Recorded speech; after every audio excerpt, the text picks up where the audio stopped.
بسم اللہ الرحمن الرحیم۔ السلام علیکم ورحمۃ اللہ وبرکاتہ۔ بسم اللہ الرحمن الرحیم۔ عزیز طلباء اکرام، ایم اے اسلامیات کے مضمون فقہ و اصول الفقہ کا آج ہمارا سبق نمبر 256 ہے، جس کا عنوان ہے کتاب النکاح کا الباب الرابع، اور انشاءاللہ آج ہم وسبب اختلافہم سے پڑھیں گے۔ تو نیا سبق شروع کرنے سے پہلے ہم گزشتہ سبق کا خلاصہ دیکھتے ہیں۔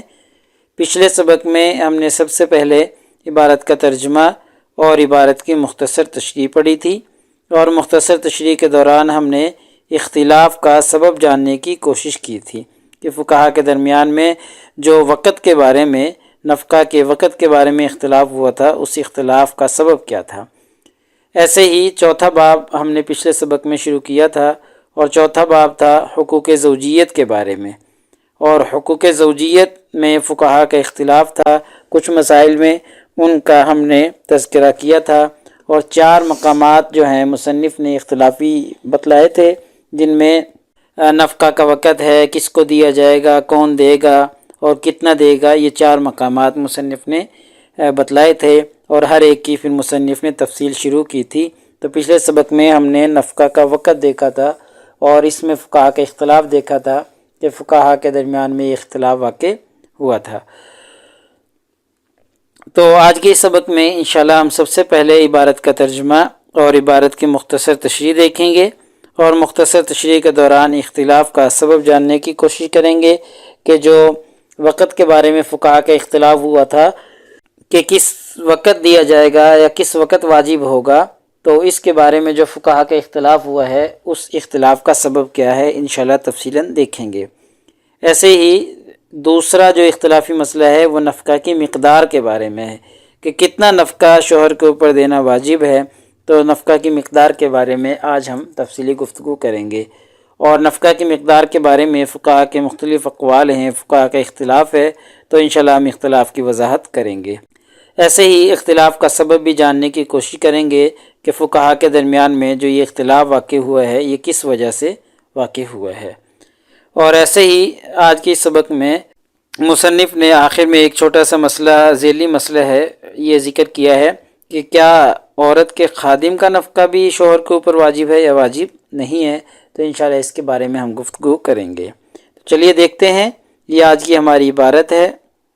وسبب اختلافہم، اور فقہا کے درمیان میں جو نفقہ کے وقت کے بارے میں اختلاف ہوا تھا، اس اختلاف کا سبب کیا ہے۔ سبب ہے هل النفقۃ لمکان الاستمتاع، کیا نفقہ جو ہے وہ لذت حاصل کرنے کے بدلے میں ہوتا ہے، او لمکان انہا محبوسۃ علی الزوج، یا عورت جو ہے وہ شوہر کے پاس محصور ہوتی ہے، اس وجہ سے واجب ہوتا ہے۔ کالغائب والمریض، جیسے وہ غائب ہوتا ہے یا بیمار ہوتا ہے تو بیوی اس کے پاس محصور ہوتی ہے، اس کے پاس رہتی ہے، تو کیا اس وجہ سے نفقہ واجب ہوتا ہے، یا عورت سے لذت حاصل کرنے کے بدلے میں نفقہ واجب ہوتا ہے۔ تو اس میں اختلاف ہے فقہا کا، تو اس وجہ سے فقہا کے درمیان میں نفقہ کے وقت کے بارے میں بھی اختلاف واقع ہو گیا۔ تو یہاں سے دوسرا جگہ جو ہے، دوسرا عنوان ذکر کر رہے ہیں کہ وَأَمَّا مِقْدَارُ النَّفْقَةِ، نفقہ کی مقدار کیا ہے۔ تو فَذَهَبَ مالک، امام مالک رحمہ اللہ اس طرف گئے ہیں، إِلَىٰ أَنَّهَا غَيْرُ مُقَدَّرَةٍ بِالشَّرْعِ، کہ شریعت میں اس کی کوئی مقدار متعین نہیں ہے۔ یہ امام مالک رحمہ اللہ کا مسلک ہے کہ شریعت کی طرف سے نفقہ کی کوئی مقدار نہیں ہے، بلکہ جتنا کوئی چاہے وہ نفقہ دے سکتا ہے۔ وَأَنَّ ذَلِكَ رَاجِعٌ إِلَىٰ مَا يَقْتَضِيهِ حَالُ الزَّوْجِ، اور امام مالک رحمہ اللہ کہتے ہیں کہ یہ شوہر کے حال کے اوپر ڈیپینڈ کرتا ہے کہ شوہر کا حال یا شوہر کے مالی حالات کس طرح کے ہیں، وحال الزوجۃ، اور بیوی کے مالی حالات کس طریقے کے ہیں، اس کے اوپر اس کی بنیاد ہے۔ تو جیسے شوہر اور اس کی بیوی کے حالات ہوں گے، اسی حساب سے پھر نفقہ واجب ہوگا۔ وَأَنَّ ذَلِكَ يَخْتَلِفُ، بلکہ امام مالکی یہاں تک بھی کہتے ہیں کہ یہ نفقہ جو ہے یہ مختلف ہوتا رہتا ہے بحسب اختلاف الامکنۃ والازمنۃ والاحوال، احوال اور زمانہ اور مکانات کے بدلنے سے یہ جو نفقہ کی مقدار ہے یہ کم زیادہ ہوتی رہتی ہے۔ تو یہ امام مالک رحمہ اللہ کا کہ بھئی کوئی شریعت کی طرف سے مقدر نہیں ہے، مقدار متعین نہیں ہے، بلکہ زمانے کے بدلنے کے حساب سے وہ بدل جاتا ہے، احوال کے بدلنے کے حساب سے وہ بدل جاتا ہے، ایسے ہی جگہ کے بدلنے سے بھی نفقہ جو ہے وہ مختلف ہو جاتا ہے۔ وبی قال ابو حنیفہ، یہی قول جو ہے امام ابو حنیفہ رحمہ اللہ کا بھی ہے۔ وذهب الشافعی الی انہا مقدرۃ، امام شافعی رحمہ اللہ اس طرف گئے ہیں کہ یہ مقدر ہے، اس کی مقدار متعین ہے، اور وہ کیا متعین ہے؟ فعلی الموسری، موسر پر یعنی جو خوشحال آدمی ہے اس کے اوپر مدانی، 2 مد ہوں گے، یعنی وہ 2 مد جو ہے وہ اپنی بیوی کو دے گا۔ وعلی الاوسطی، اور درمیانہ خوشحال جو آدمی ہے، درمیانے درجے کا جو آدمی ہے، مدن و نصف، 1 مد اور نصف مد یعنی 1.5 مد دے گا۔ وعلی المعسری، اور جو تنگ دست ہے، مدن، وہ 1 مد دے گا۔ تو یہ امام شافعی رحمہ اللہ کا مسلک ہے کہ جی جو تنگ دست ہے وہ 1 مد، جو درمیانے درجے کا ہے وہ 1.5 مد، اور جو مالدار اور خوشحال ہے وہ 2 مد اپنی بیوی کو دے گا۔ لیکن زیادہ راجح یہی ہے کہ اس کی شریعت کی طرف سے کوئی مقدار متعین نہیں ہے، بلکہ احوال اور زمانہ اور جگہ بدلنے کے حساب سے پھر یہ جو نفقہ ہے یہ بدلتا رہتا ہے، مختلف ہوتا رہتا ہے، کوئی شریعت کی طرف سے متعین چیز نہیں ہے۔ ابھی اختلاف واقع ہو گیا، تو اختلاف کا سبب کیا ہے؟ وسبب اختلافہم، جو یہ مقدار میں اختلاف ہوا ہے اس کا سبب ہے تردد حمل النفقۃ فی ھذا الباب علی الاطعام فی الکفارہ، تو اس بات میں تردد ہے کہ اس نفقہ کو محمول کریں کفارہ میں کھانا کھلانے پر، او علی الکسوۃ، یا کفارہ میں جو کپڑے پہنائے جاتے ہیں اس پر محمول کریں۔ اس کو کس پر محمول کیا جائے گا؟ اطعام پر یا کسوہ پر؟ تو اس میں تردد ہوا ہے، اس لیے فقہا کے درمیان میں اس میں اختلاف واقع ہوا ہے۔ وذالک انہم، اور یہ بھی وجہ ہے کہ انہم اتفقوا، فقہا کے اس بات میں اتفاق ہے کہ ان الکسوۃ غیر محدودۃ، کہ جو کپڑا ہے وہ تو غیر محدود ہے، اس کی تو کوئی مقدار متعین نہیں ہے۔ وان الاطعام محدود، اور جو کھانا ہے، کھانا کھلانا ہے، وہ محدود ہے۔ تو اب اگر اس کو اطعام پر محمول کریں گے، کھانا کھلانے پر، تو پھر یہ محدود ہو جائے گا، جیسا کہ امام شافعی رحمہ اللہ نے اس کا حدت بیان کی ہے۔ اور اگر اس کو کسوہ پر یعنی کپڑا پہنانے پر محمول کریں گے تو پھر یہ غیر محدود ہوگا، جیسا کہ کفارہ میں کپڑا جو ہے وہ غیر محدود ہوتا ہے، تو ایسے ہی یہ غیر محدود ہوگا، اس کی کوئی مقدار جو ہے وہ متعین نہیں ہوگی۔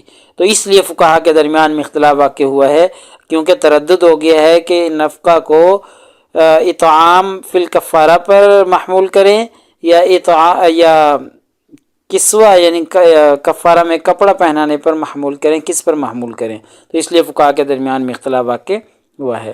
واختلفوا من ھذا الباب فی، اور اس یہاں سے ایک اور مسئلہ ذکر کرنے لگے ہیں کہ اس باب میں ایک مسئلہ اور بھی ہے جس میں اختلاف ہے کہ هل یجب علی الزوج نفقۃ خادم الزوجۃ، کیا زوجہ کے خادم کا نفقہ بھی شوہر پر واجب ہے؟ یہ جو ایک ذیلی مسئلہ ہم نے شروع میں ذکر کیا تھا وہ بیان کیا جا رہا ہے کہ جو بیوی ہے اس کا جو خادم ہے، تو کیا اس خادم کا جو نفقہ ہے وہ بھی شوہر کے ذمہ ہے؟ وَإِن وَجَبَتْ، اور اگر واجب ہے تو فَكَمْ يَجِبُ، کتنا واجب ہے پھر، یعنی وہ شوہر کا جو ہے وہ بیوی کے خادم کو کتنا خرچہ دے گا۔ تو والجمہور علی ان علی الزوج النفقۃ لخادم الزوجۃ، جمہور فقہاء اس طرف گئے ہیں کہ شوہر پر جو نفقہ ہے وہ بیوی کے خادم کا بھی لازم ہے۔ کس وقت لازم ہے؟ اذا کانت ممن لا تخدم نفسها، جب بیوی اتنی معذور ہو کہ وہ اپنی خدمت خود نہیں کر سکتی تو پھر اس کو خادم رکھنا پڑے گا، تو اس خادم کا جو نفقہ ہے وہ بھی شوہر کے ذمہ ہوگا۔ اور ایک قول یہ بھی کیا گیا ہے کہ بل علی الزوجۃ خدمت البیت، کہ بلکہ اصل بات یہ ہے کہ گھر کی خدمت جو ہے وہ بیوی پر واجب ہے، تو جب بیوی پر گھر کی خدمت واجب ہے تو اس کو خادم رکھنے کی ضرورت نہیں ہے، وہ خادم نہیں رکھے گی، اور اس لیے پھر شوہر پر اس کا نفقہ بھی واجب نہیں ہوگا۔ بہرحال جمہور فقہا اس طرف گئے ہیں کہ جو بیوی اگر معذور ہے، اپنی خدمت خود نہیں کر سکتی، تو پھر شوہر پر اس کے خادم کا بھی خرچہ واجب ہو جائے گا، اور اگر ہاں وہ صحیح سلامت ہے تو پھر گھر کی خدمت کرنا اس بیوی کے ذمہ ہے، اس بیوی کے اوپر واجب ہے۔ بہرحال یہ فقہا کے درمیان میں نفقہ کی مقدار میں اختلاف ہوا تھا، تو امام شافعی رحمہ اللہ کے نزدیک اس کی مقدار متعین ہے، جبکہ باقی فقہا امام مالک، امام ابو حنیفہ رحمہ اللہ کے نزدیک جو نفقہ کی مقدار ہے وہ مختلف ہوتے رہتی ہے، حالات کے اعتبار سے، زمانہ بدلنے کے اعتبار سے مختلف ہو جاتی ہے، ایسی جگہ بدلنے کے اعتبار سے بھی مختلف ہو جاتی ہے، تو یہ وہ بدلتی رہتی ہے، وہ کوئی شریعت کی طرف سے متعین چیز نہیں ہے۔ تو لہٰذا ہمارے آج کے اس سبق کا خلاصہ یہ نکلا کہ آج کے اس سبق میں ہم نے سب سے پہلے عبارت کا ترجمہ اور عبارت کی مختصر تشریح دیکھی ہے، اور مختصر تشریح کے دوران ہم نے اختلاف کا سبب جاننے کی کوشش کی ہے کہ فقہا کے درمیان میں جو نفقہ کے وقت میں اختلاف ہوا تھا اس اختلاف کا سبب ہم نے دیکھ لیا ہے۔ ایسے ہی فقہا کے درمیان میں نفقہ کی مقدار میں بھی اختلاف ہے، اور اس اختلاف کی جو فقہا کے درمیان ہے اس کی ہم نے وضاحت کی ہے، اور ایسے ہی اختلاف کا سبب بھی جاننے کی کوشش کی ہے۔ اور ایک ذیلی مسئلہ مصنف نے آج کی اس عبارت میں یہ ذکر کیا ہے کہ عورت کا جو خادم ہے اس خادم کا نفقہ کس کے ذمہ ہے، آیا عورت کے ذمہ ہے یا شوہر کے ذمہ ہے؟ تو جمہور فقہا کے نزدیک شوہر کے ذمہ ہے، لیکن وہ اس وقت ہے جب بیوی معذور ہو، اتنی معذور ہو کہ وہ اپنی خدمت بھی خود نہیں کر سکتی، تو پھر اس کے خادم کا خرچہ بھی شوہر اٹھائے گا، اور اگر ہاں وہ اپنی خدمت خود کر سکتی ہے تو پھر فبیہا، پھر تو وہ خود کرے گی، اور اگر خود صحیح سلامت ہے، معذور نہیں ہے، تو پھر فقہا کا یہ کہنا ہے کہ گھر کی ذمہ داری، گھر کے کام کاج کرنا عورت کی ہی ذمہ داری ہے۔ تو پیپر میں پوچھے جانے والے سوالات سے متعلق اگر ہم گفتگو کریں تو ایک سوال یہ ہی ہے کہ جی مذکورہ عبارت کا ترجمہ اور تشریح کریں۔ یہ سوال یہ ہے کہ نفقہ کی مقدار میں فقہا کے اختلاف کی وضاحت کریں، تو نفقہ کی مقدار میں ہم نے فقہا کے اختلاف کی وضاحت کر دی ہے۔ امام شافعی رحمہ اللہ کا مسئلہ کہ جی متعین ہے، جو مالدار ہے وہ 2 مد، درمیانہ جو ہے وہ 1.5 مد، اور باقی جو تنگ دست ہے وہ 1 مد دے گا عورت کو، اور باقی فقہا کا کہنا ہے کہ جی کوئی مقدار متعین نہیں ہے شریعت کی طرف سے، یہ بدلتی رہتی ہے مختلف حالات اور جگہوں کے اعتبار سے۔ تو اختلاف ہم نے دیکھ لیا، اختلاف کا سبب بھی دیکھ لیا تھا۔ تو اگلے سبق نمبر 257 میں انشاءاللہ ہم اسی ترتیب سے چلتے رہیں گے، اور کتاب النکاح کا الباب الرابع جیسا کہ ہمارا چل رہا ہے چلتا رہے گا، اور انشاءاللہ آگے ہم واختلف الذین سے پڑھیں گے، یعنی آگے جو فقہا کا اختلاف ہے اس اختلاف پر ہم مزید تفصیلی گفتگو کرنے کی کوشش کریں گے مصنف کے مطابق۔